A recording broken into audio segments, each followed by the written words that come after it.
అభ్యాసి తెలుగుకు స్వాగతం సుస్వాగతం. నేను మీ పెద్దింటి రామకృష్ణ చక్రవర్తి. ఈరోజు 8వ సుమతీ శతక పద్యంతో మీ ముందుకు వస్తున్నాను. ఈ పద్యంలో కూడా పద్యన మనం ఏం పని చేయకూడదు, ఎలాంటి పని చేయకూడదు, ఎలాంటి పని చేయాలనేది వివరంగా చెప్తూ ఉన్నాడు. జాగ్రత్తగా వినండి, నేర్చుకోండి, నేర్పించండి.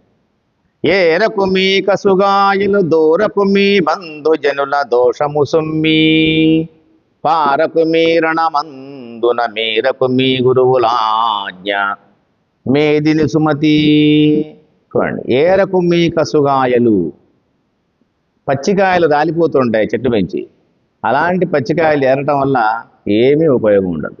కాబట్టి అవి పనికిరావు, కాబట్టి వాటిని ఏరుకోవటం అనవసరం.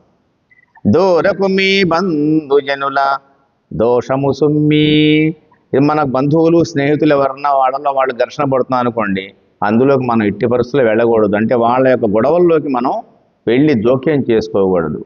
పారకు మీ రణమందున, పారిపోవటం. రణం అంటే యుద్ధరంగంలో యుద్ధం చేస్తున్నప్పుడు ఆ యుద్ధరంగం నుండి మనం భయపడి పారిపోకూడదు. మేరకు మీ గురువులాజ్ఞ మేదిని సుమతి. మనకు గురువులు కొన్ని రకాలైనటువంటి నీతులు బోధించారు.